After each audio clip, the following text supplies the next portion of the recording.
Hey guys, good morning. Today we're going to start origin stories, but before we do that, make sure you're checking Skyward. I put all the grades in. If they're blank, it's because I'm still waiting for you to turn it in, although I have put a lot of zeros in. If you have a zero, you have till Friday at midnight to get those assignments to me. Um, don't turn them in Monday. Saturday morning, I'm going to look. Whoever turns stuff in, I'll change the grades, and if you didn't, then your grade stands. So please make sure you're doing that. Okay, origin stories. So there's hundreds and hundreds, millions of origin stories or myths throughout history, and every culture or every civilization, be it big or small, weak or powerful, they have their own origin stories, ways that they believe or describe how the universe came to be, but not just the universe. Um, how were volcanoes created, or how are the animals created? Um, why is the sky blue? Why does tiger have their stripes? It's just these stories in which these people are trying to understand the world around them. Okay. Especially environmental things. It's very important to understand that all these stories should be respected. We may not agree with them. We may think that some of them are ridiculous or dumb or don't make any sense at all. But to those people, in any given time, they were very real and very important.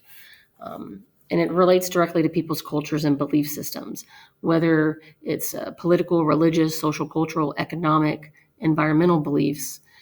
These stories and myths are kind of interwoven into how certain cultures believe the things in the world. Okay, so we have scholars, namely the anthropologists, which we've already talked about, and ethnologists, which they're kind of like anthropologists.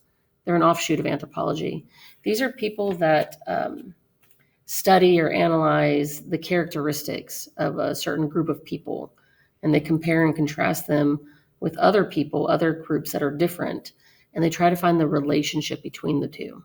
So kind of interesting, but it's these two kind of professions that kind of coin this creation myth or origin story kind of title, if you will. All right, some origin stories are based on real people and events. Others are based totally on the imagination. They're completely made up. And then, of course, we have myths and origin stories that are kind of a mixture of the two. I remember, some of these stories, like the Epic of Gilgamesh, with the Mesopotamians, which we'll talk about when we get to the river valleys.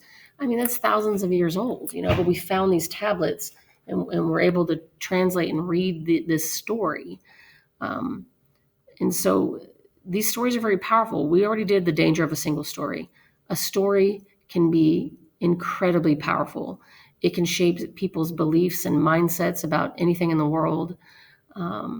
It could teach you a lesson or how to behave or how not to behave. It could entertain us, right? And some of these stories can be very fun and adventurous, and some can be very scary. There's just kind of a wide range, but most of them are emotional, and they have powerful emotional symbols, and they convey truths about a given culture. And it's not necessarily literal. I mean, in today's society, we wouldn't think that there's a woman walking around with real snakes in her head, right? Or Hercules battling, doing his 12 challenges, or a three-headed dog, or a cyclops, right? We think are these kind of creatures up here. In today's world, we're like, these don't exist, but, in the imaginations, or, thousands of years ago, these sort of creatures may have been very real to certain people. So there's going to be 8 origin myths, origin stories in the Google Classroom. You only have to pick 2. You're only picking 2. You can read all of them if you want. And they're all very interesting. They're not very long. So, but you need to pick 2. And here are the 8 that you have to choose from. So the Big Bang Theory.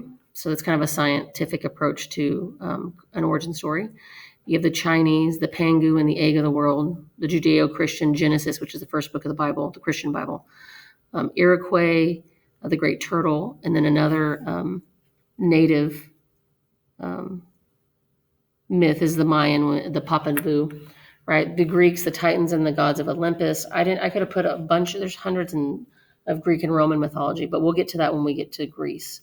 And then I have 2 African myths, the Zulu, and the Efik, right? So you could choose whichever you want. Now you're gonna have to fill out a T-chart, okay? Which, let me go to the Google Doc to show you how this looks. Let me get in here. Here it is. This is very straightforward and simple.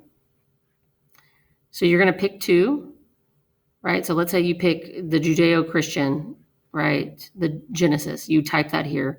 And let's say you're gonna do Zulu, you type that here.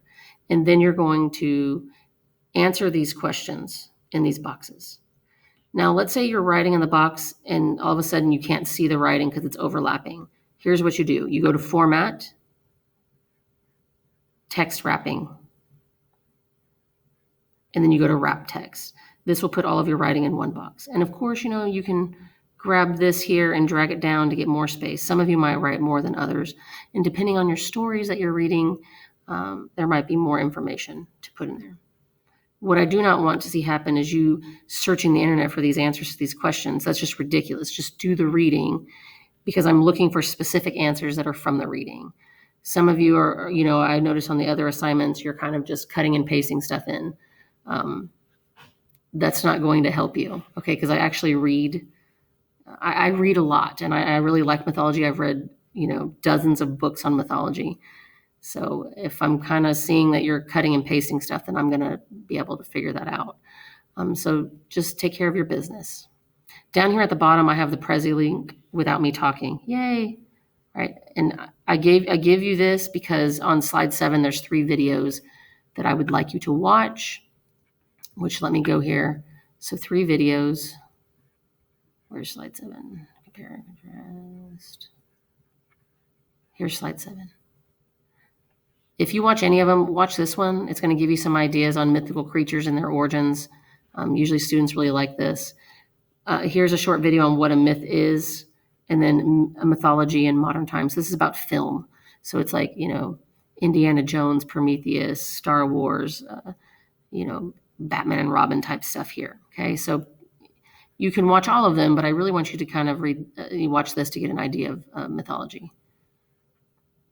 Okay, so what? Who cares, right? So when you're done reading the story and you've compared and contrasted 2 of them and you've watched the videos, I just want you to think about why origin stories or myths are so important to a given culture and society. Like, what purpose do they serve, right, to a society?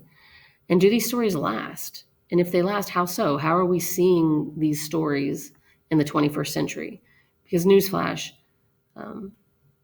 stories and myths, they are alive and well in the 21st century. And I think it's going to continue. They're going to continue to survive so long as people are interested in stories and watching films and reading books and talking with one another. Okay.